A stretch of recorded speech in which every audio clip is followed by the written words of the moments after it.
আসসালামু আলাইকুম রহমতুল্লাহি ওয়া বারাকাতুহু। যারা প্রবাসে আছেন তাদের জন্য এই ভিডিওটা। আপনারা দেশে যাওয়ার সময় আপনাদের অনেক বন্ধু-বান্ধব আপনাদের কাছে বলবে, "ভাই আমার ছোটখাটো এই জিনিসটা নিয়ে যান, ০.৫ কেজি, ১ কেজি অথবা ২ কেজি সামান নিয়ে যান।" আপনাদের কাছে অনুরোধ আপনারা সামানটা খুলে চেক করেন বাদে কিন্তু সামানটা আপনারা দিয়েন না।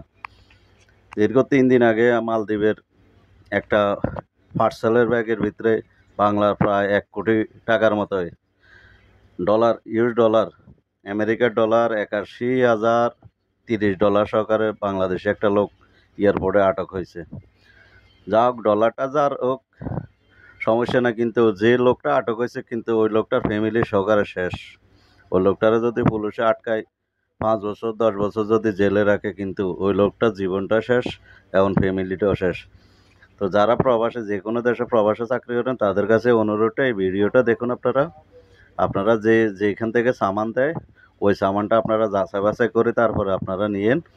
এবার বন্ধুবান্ধব অথবা আপন লোক যারে আপনাদের নিজেরা সামান নেবেন তারা একটু যাচাই বাছাই করে সামানগুলো আপনারা দেখে শুনে নিয়েন। না হয় ওই লোকের মতো আমাদের এই অবস্থা হইব। যারা প্রবাসে থাকেন তাদের কাছে অনুরোধটা রইল। ওকে, আসসালামু আলাইকুম রহমতুল্লাহি ওয়া বারাকাতুহু।